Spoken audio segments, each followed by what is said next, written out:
Yöneldik. Oradaki kadın bu sefer aldı pasaportu. Sert bir kadındı bayağı. Bakıyor. Bir bana bakıyor, bir şeye bakıyor. Pasaporta bakıyor. Bir bana bakıyor, bir pasaporta bakıyor. Öyle 4-5 saniye baktı yani. Kafayı eğiyor, bana bakıyor. Eğiyor, bana bakıyor. Ondan sonra işte pasaportu kaldırıyor. Sağına bak, soluna bak. Biraz da benim eskiydi pasaportum. 9 yıllık falan.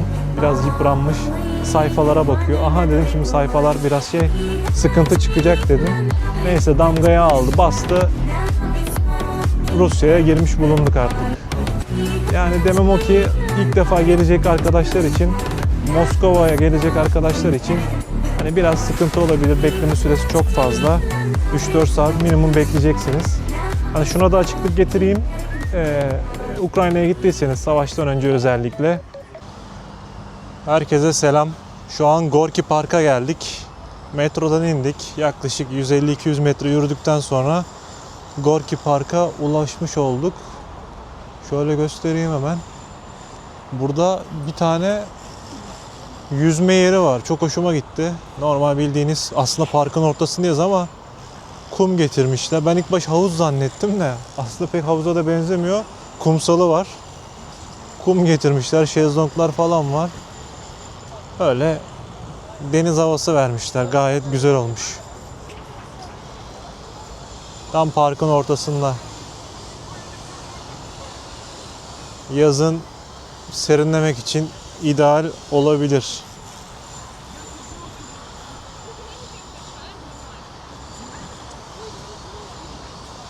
Yani deniz bulamayanlar için bu denizimsi havuz diyeyim, nimet. Ve böyle çiçek ekmişler. Gayet güzel olmuş.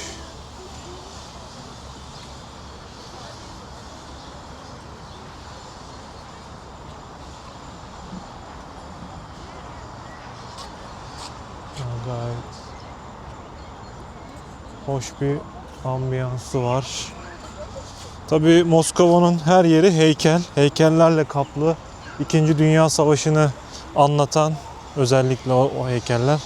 Ve kadın figürü de çok fazla. Burada da bir tane kadın, iki tane çocuk öne çıkartmışlar yani. Bu kadınlar Rus, yani Sovyetlerin, Rus halkının önemli bir parçası. İkinci Dünya Savaşı'nda da zaten kadınların rolü büyük. Tıpkı bizde olduğu gibi. Bizde de Kurtuluş Savaşı'nda, Birinci Dünya Savaşı'nda kadınlar büyük efor sarf etmişti savaş zamanı. İşte burası yazın esas cıvıl cıvıl olur yani. Yazın çok güzel olur. Tam şehrin ortasında kocaman bir park. Yemyeşil alan. Oturma yerleri falan da var. Gayet güzel. Şimdi Rusya ile ilgili, ulaşımla ilgili birkaç bir şey söyleyeyim. Havalimanından indikten sonra hiç taksidir, odur budur uğraşmayın. Direkt hızlı tren denilen Aero Express tren var. Bir de onun yanında bizim bildiğimiz kara tren var. 2 tane tren var. Yan yana duruyorlar zaten bunlar. Daha modern olan tabii ki hızlı olan, işte herhalde şehir merkezine yarım saatte mi gidiyor, 20 dakikada mı ne gidiyor.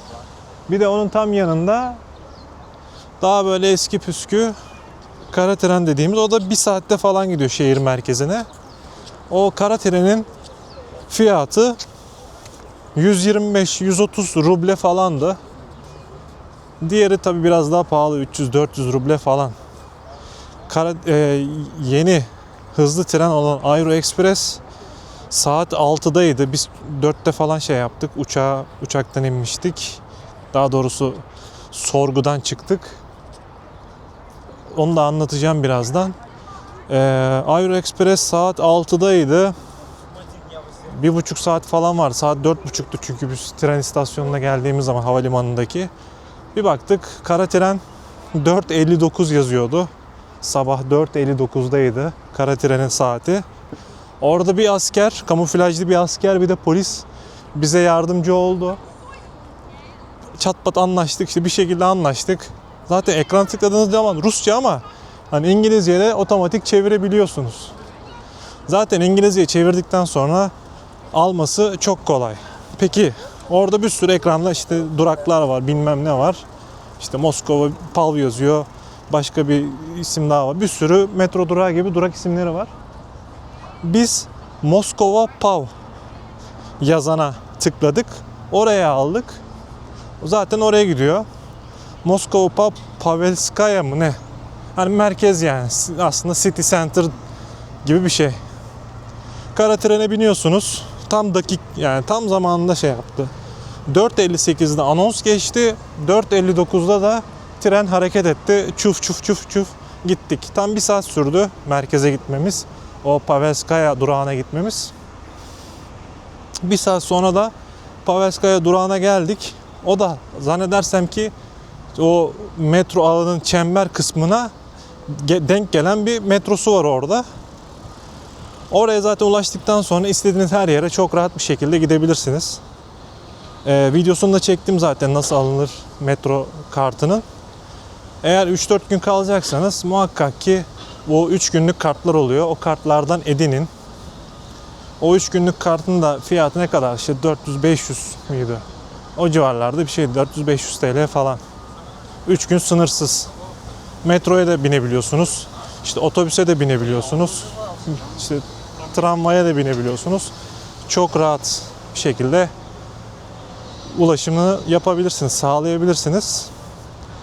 Şimdi biz İstanbul'da havalimanına geldik Ural Airlines'la.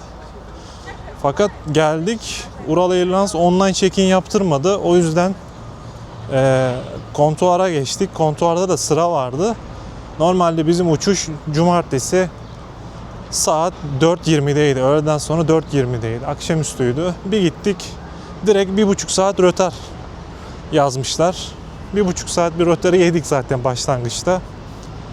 Neyse sıraya girdik biz kontuar sırasına.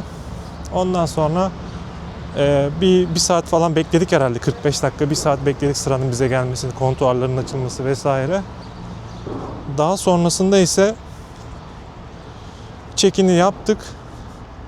Kadın hatta şey dedi, eğer dedi kabin bagajınızı istiyorsanız dedi, uçak altına da dedi, ücretsiz bir şekilde alabiliriz dedi. Biz istemedik yanımızda olsun vesaire diye. Ondan sonra ama bizi yan yana vermedi mesela. Arkalı önlü verdi. Biz dedik yan yana oturmak istiyoruz. Yok olmaz falan. Yani Türk kadın tabii yardımcı olmaya çalışıyor ama orada bir tane Rus adam vardı. O dedi para ödeyeceksiniz dedi. Yan yana istiyorsanız dedi. Bilmem kaç TL para ödemeniz lazım falan. Biz de dedik hadi uçakta dedik değiştiririz birisiyle falan. Hiç şey yapmadık. Tabii 1,5-2 saat rötar olduğu için bize orada işte ikram sunması lazım ya. Yalandan bir kola mola su falan ikram ettiler. Hani en azından ikram ettiler, biz sorgulamadan, sormadan direkt verdiler. Derken 1,5 saat doldu. Bu sefer bir yarım saat 45 dakika daha bir rötar yedik. Yani uçak yaklaşık olarak 3 saat sonra kalktı. 4.20'de kalkacağına kaçta kalktı? 7.30'da kalktı uçak. Yani bayağı bir bekledik orada. 3 saat bekledik AYB'ye. İşte orada yemek falan yedik. Bir sürü restoran var zaten İstanbul Havalimanı'nda. Birkaç yemektir, tatlıdır, çaydır, çorbadır derken uçak kalktı. Tabii bizden başka bir tane, iki tane falan Türk vardı. Çok yoktu diğer hepsi Rus ve işte Özbek vatandaşı, Tatar, Kazak vesaireydi. Neyse indik biz uçaktan. İndik, pasaport sırasındayız. Pasaport sırasında çok yavaş ilerliyor zaten pasaport sırası. Bayağı bir bekliyorsun yani. Ama çoğu insan giriyor, geri çıkıyor. Bir tane kadın var sarışın. Hop geliyor, seni başka bir yere götürüyor pasaport sırasından. Pasaport memuru olumsuz söylüyor herhalde. Bir şey diyor. Hop geri çıkıyor, hop geri çıkıyor. Giren geri çıkıyor, giren geri çıkıyor. Ondan sonra sıra bize geldi bir saatin ardından. Adam da böyle sarışın mavi gözlü falan böyle temiz yüzlü falan. Gülüşüyor böyle sohbet ettik falan ufaktan böyle gülüştük sırıtıştık diyeyim hani. Adam iyi davrandı bize, pasaport memuru. Buradan gidelim gel. Ama bekleyin dedi. Hayda dedim, kesin bir sıkıntı var. Ondan sonra ne oldu hayırdır gibisinden. Dedi ki double check yapacağız. Tekrardan kontrol edilecek evraklarınız. Tamam dedik. Gene o sarışın ablayı çağırdı. Görevliyi. Diğer tarafa geçtik. İşte sağda bir yer var, bir bölge var. Bir sürü insan bekliyor zaten. Orada baktım Türkler falan da var. Türkler de bekliyor. Saat de böyle artık 12 oldu. 12-1 arası. Ondan sonra herkes bizim pasaportları aldılar tabii. Odaya götürdüler. Polis memurlarının olduğu bir oda vardı. Ondan sonra polis çağırıyor. İşte Ahmet, Mehmet. Gidiyorsun, gel diyor sorgu odasına. Ondan sonra sorgu odasına gidiyorsun ama o çağırması bile en az 1,5 saat beklemen lazım. 1,5-2 saat bekliyorsun. Sorgu odasına gidiyorsun. Sorgu odasında bir yarım saat bekliyorsun. Hani sorguluyorlar seni. Eşyalarınla falan gidiyorsun, bavulunla falan gidiyorsun. Kimisine bavul açtırıyor, işte kimisine telefon açtırıyor vesaire. Derken saat kaç oldu? 2,5-3 saat bekledik. Sadece sorgu için bekledik 3 saat. Bir saatte şey için beklemiştik, pasaport sırası için beklemiştik. Toplamda 4 saat bekledik. 4 saatin sonunda sıra bize geldi. Dediler ki bizi çağırdılar. 2 kişi çağırdılar ama Yağmur önce gitti. Beni sonra geri gönderdiler. Sorguya ilk Yağmur gitti. Ondan sonra sen anlat Yağmur. Sen şimdi ilk sorguya sen girdin. Nasıl oldu sorguda? Neler yaşadın? Girdim. Orada birkaç tane daha polis vardı ama benimle ilgilenen sadece bir tanesiydi. Memur. Ondan sonra bana işte turist misin? Hani turistik amaçlı mı geldin manasında bir şey söyledi. İngilizceleri zaten çok iyi değil genellikle. Onayladım. Turist olarak geldim falan tarzı şeyler söyledim. Sonrasında dönüş uçak biletlerimi gösterdim. Tabii bütün bunlar konuşulurken kamerada bizi kayıt altına alıyor. Masanın üzerinde bir kamera vardı. Ondan sonra uçak biletlerinden sonra otel rezervasyonlarımı gösterdim. Daha destekleyici olması için gösterdim. Sonrasında rezervasyonları inceledi. Kağıda bir şeyler yazdı. Sonrasında telefonun ekranını gördüm. Otel konumunu kontrol ediyordu. Herhalde gerçek mi? Gerçekten böyle bir otel var mı diye bakıyordu. Haritanın açık olduğunu gördüm. Sonrasında telefonumdan WhatsApp numaramı gösterdi. Hani senin numaran mı diye sordu. Onayladım. Telefon numaramı yine kağıda not aldı. Ondan sonra Petersburg'a da gideceğimizi, oranın da işte trenle gideceğimizi, tren biletini gösterdim, söyledim. Ondan sonra özellikle Petersburg'daki şeyi sordu. Otel rezervasyonunu sordu. Onu telefonda bulmaya çalışırken biraz panikledim. Ama neyse gösterdim onu da. Sonra bizim görüşmemiz sonlandı memurla.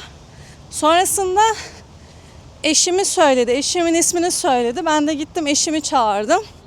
Onunla görüşmeye başladı. Çok gergin bir ortam yoktu bence. Ya da ben kadın olduğum için bana biraz daha esnek davranmış olabilir. Ama yani çok stres olmadım. Sorulara net bir şekilde cevap verince zaten hani sıkıntılı geçmiyor görüşme ama sıkıntı orada en beni yoran, tedirgin eden bekleme durumu. Sonra ben girdim sorguya. Allah'tan biz tabii bütün otel rezervasyonlarını, biletleri, tren biletleri, uçak biletleri ne varsa hepsinin çıktısını almıştık. Renkli çıktı aldım hatta ne olur ne olmaz diye. Böyle zarfa koymuştum. Şeffaf dosyaya.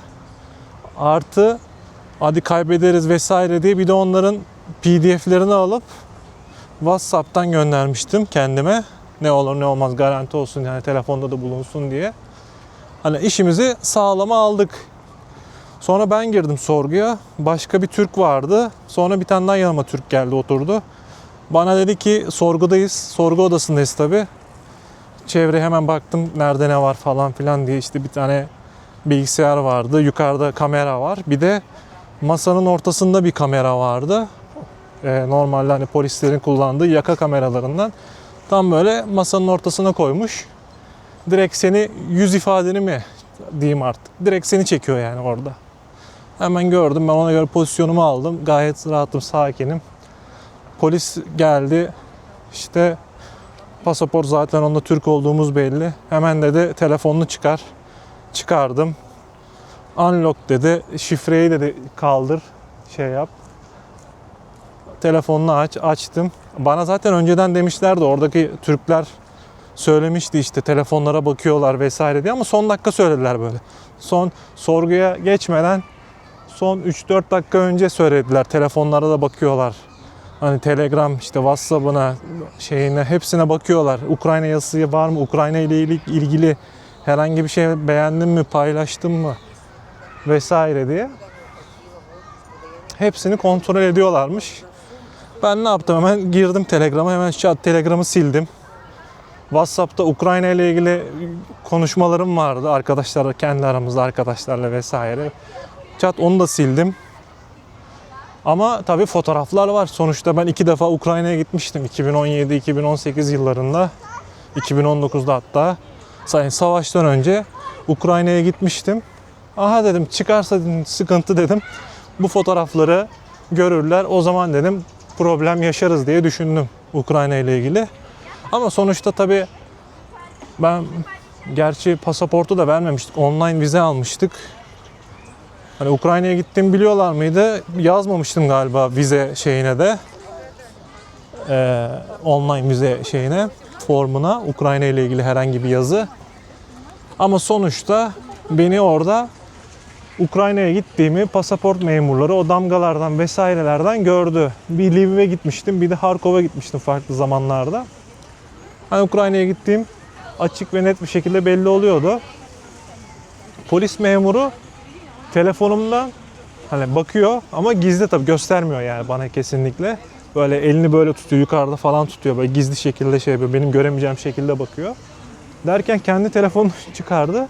Bu sefer de benim telefonun ekran görüntüsünü almaya başladı. Fotoğraf çekiyor. Sayfayı değiştiriyor, fotoğrafını çekiyor. Allah Allah diyorum, sayfayı değiştiriyor, fotoğrafını çekiyor. Bayağı bir 4-5 tane fotoğraf çekti yani. Benim telefon fotoğrafını çekti. Hani normalde böyle bir şey yapamaz dersin ama maalesef orada bazı kurallar geçmiyor. Adam bildiğin benim telefonu kurcaladı. 4-5 dakika kurcaladı. Tabii bir şey diyemiyorsun. Normalde hani yasak böyle şeyler. İşte KVKK'dır vesairedir, odur budur. Kurcalayamaz kesinlikle. İşte WhatsApp'a baktı tahminim. Fotoğraf galerisine baktı. SMS'lere baktı.